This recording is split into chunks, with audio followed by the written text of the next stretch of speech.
আমারে যে উহুদের ময়দানে দান দান শহীদ করে রক্তাক্ত করছে তুমি শোনো নাই? আমি যে 14 দিন পেটে ক্ষুধার তাড়নায় পাথর বাঁধছিলাম উম্মত, তোমার মনে নাই? একবারও শোনো নাই আমার ক্ষুধার কষ্ট, আমার পিঠের ব্যথা, আমার দাঁতের ব্যথা, আমার কাঁধে 2টা কড়া ঢুকে গেছে উম্মত। আমার ঘরে 3 মাস আল্লাহর নবীর স্ত্রী আয়েশা বলছে, আল্লাহর কসম উম্মত, নবীর স্ত্রী বলছে এক ফোঁটা চুলায় আগুন জ্বলে নাই।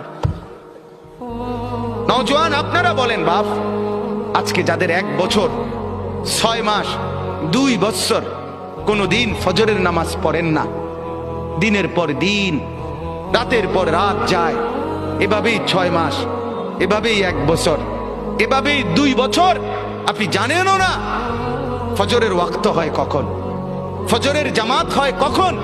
মেরে মুহতারাম, আমার ভাই, আমার বন্ধু, বলো